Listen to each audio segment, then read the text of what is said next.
Bienvenue dans cette nouvelle édition du QG News. Au sommaire, 17 touristes sont morts dans la prise d'otage du musée Bardo en Tunisie. Ils étaient de nationalité polonaise, italienne, espagnole et allemande. Leurs assaillants ont également été abattus par les forces de l'ordre. Les autorités centrafricaines poursuivent leurs efforts pour un retour définitif de la paix. Un forum inclusif devrait avoir lieu au mois d'avril 2015. Des consultations populaires ont été organisées à travers les 16 préfectures du pays afin de donner la parole à la population. Le président guinéen Alpha Condé veut tout mettre en ordre pour lutter contre le virus Ebola. La fièvre hémorragique a déjà causé la mort de 1826 personnes à ce jour dans le pays. Depuis quelques semaines, le nombre de cas est en hausse en Basse-Guinée. La prise d'otage du musée Bardo est terminée en Tunisie. Le bilan provisoire est de 17 touristes morts. Ils étaient de nationalité polonaise, italienne, espagnole et allemande. Les 2 assaillants ont également été tués par les forces antiterroristes. Le lieu à proximité du Parlement tunisien a été attaqué aux alentours de 12h30 heure locale. Aucune revendication n'a pour l'instant été annoncée. Le musée Bardo, qui retrace l'histoire de la Tunisie, est l'un des endroits les plus visités par les touristes. Écoutez les paroles de la députée Nadia Chaban. Devenir depuis quelque temps, et n'oubliez pas que la situation aux frontières de la Tunisie en Libye et au sud de la Tunisie est assez explosive depuis maintenant plusieurs années, presque on pourrait dire. Le timing et le choix de la date d'aujourd'hui correspond quand même à une période où il y a eu énormément d'arrestations ces derniers temps, énormément de prises d'armes, également un renforcement des dispositifs autour de plusieurs réseaux, donc dans une phase un peu d'affrontement entre les forces de sécurité ou l'armée avec les groupes terroristes existants sur le territoire. Les conditions pour l'organisation des élections en Centrafrique sont-elles réunies? Les autorités travaillent d'arrache-pied pour remettre les pieds sur les rails. Pour cela, elles ont organisé des consultations à travers le pays et le Forum national devrait également se tenir prochainement. Ibra Radinjaï. Les autorités centrafricaines poursuivent leurs efforts pour un retour définitif de la paix. Un forum inclusif devrait avoir lieu au mois d'avril 2015. Des consultations populaires ont été organisées à travers les 16 préfectures du pays afin de donner la parole à la population et de jeter les bases d'une réelle réconciliation. La prochaine étape est l'organisation des élections qui devraient avoir lieu avant août 2015 au plus tard. C'est ce qui nous a été donc fixé par la charte de la transition.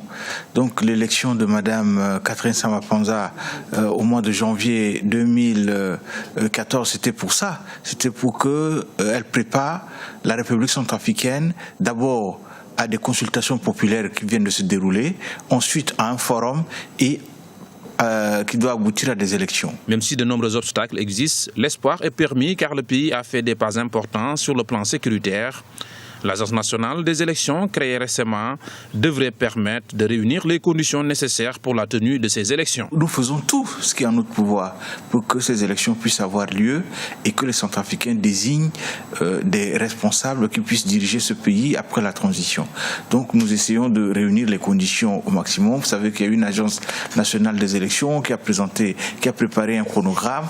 Nous avons présenté un budget qui a un gap pour lequel nous demandons la contribution de la communauté internationale et de tous les partenaires pour nous aider vraiment à combler ce vide et aller aux élections dans les bonnes conditions. Sur le plan diplomatique, la 7e réunion du groupe international de contact sur la République centrafricaine a pris fin ce lundi à Brazzaville au Congo. Le groupe, qui avait pour objectif d'examiner les efforts déployés pour mener à bien la transition en cours en Centrafrique, appelle à une contribution d'au moins 20 millions de dollars pour la réalisation des opérations de réinsertion des ex-combattants et poursuivre les efforts de reconstruction. En Côte d'Ivoire, les 14 militaires qui constituaient la garde rapprochée de l'ancien président Laurent Gbagbo ont été relaxés ce mardi. Ils comparaissaient devant un tribunal militaire d'Abidjan. Le procureur et la défense ont estimé qu'il ne s'agissait que d'exécutants. Faute de preuves, les officiers et sous-officiers ont donc été acquittés après 2 heures de délibération. Écoutons les propos de maître Abiba Touré, avocate de Simone Gbagbo. La décision, elle à mon sens, elle est juste, qu'il soit acquitté.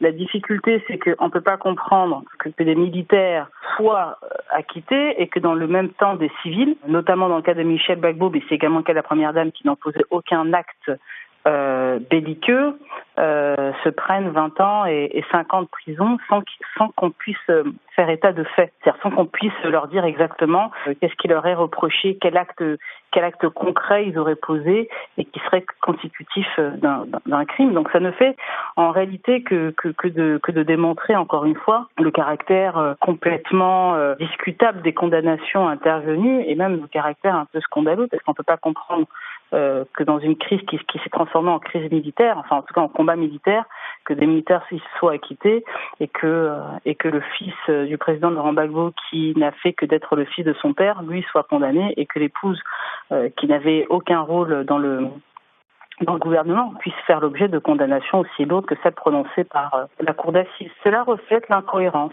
non pas de la justice ivoirienne, mais des pouvoirs politiques ivoiriens qui influent sur le judiciaire. Au Togo, les grèves de la synergie des travailleurs se succèdent depuis plusieurs semaines. Au moment où les discussions avec le gouvernement sont au point mort, la fonction publique connaît encore une semaine perturbée. Les syndicalistes dénoncent également les intimidations et les menaces exercées à leur encontre par les autorités. Kekili a fait tout. La grève a repris de plus belle ce mardi 17 mars pour 72 heures dans le secteur public au Togo.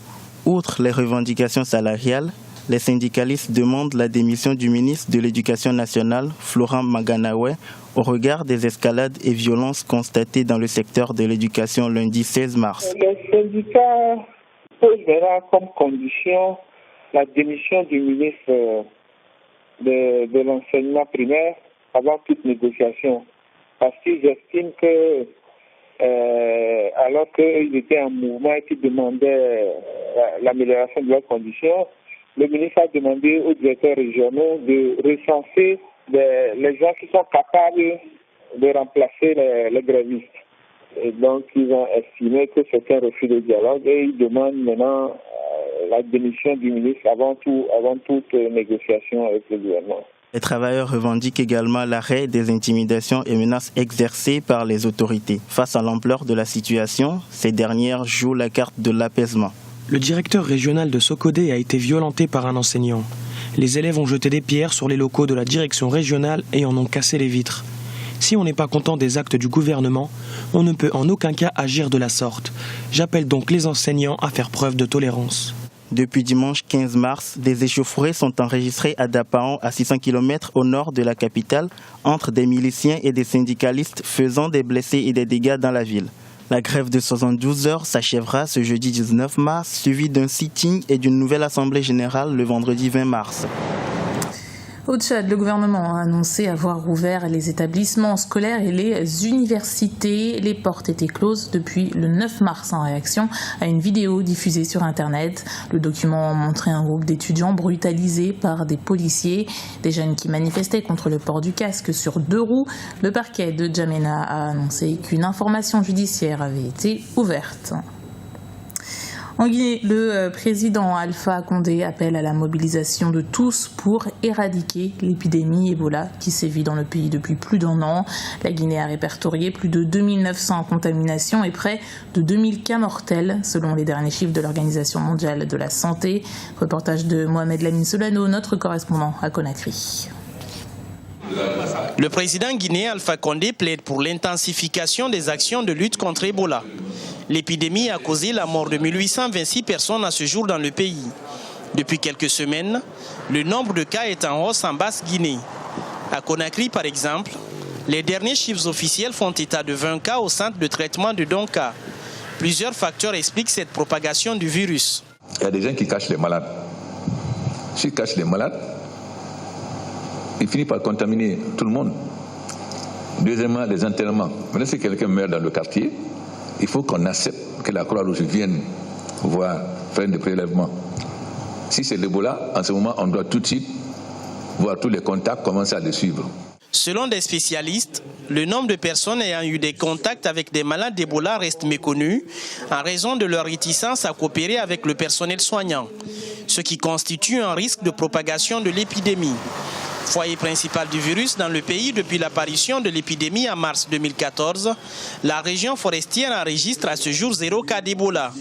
Les autorités annoncent le lancement d'un nouveau plan intérimaire de riposte à l'épidémie pour contenir sa propagation avant le 15 avril prochain. Au lieu de garder une équipe pour toute la ville de Conakry, on va faire 5 équipes.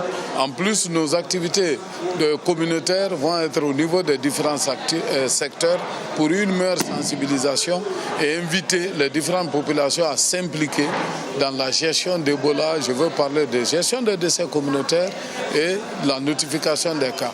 Ce nouveau plan stratégique de lutte contre Ebola va renforcer certaines mesures de la campagne Zéro Ebola en 60 jours. Les autorités annoncent la poursuite judiciaire de tout agent de santé qui hospitaliserait un suspect d'Ebola en clinique. Des laboratoires mobiles seront installés prochainement dans les communes de Conakry, pendant qu'un premier vaccin est en cours d'essai dans le pays. Il a été administré à une 50aine de personnes. Si les résultats sont concluants dans les prochains jours, plus de 20 000 volontaires recevront ce vaccin en prévention du virus Ebola. C'était le journal de la rédaction. Merci de l'avoir suivi. Retrouvez dans un instant une nouvelle édition du QG News sur Africa 24.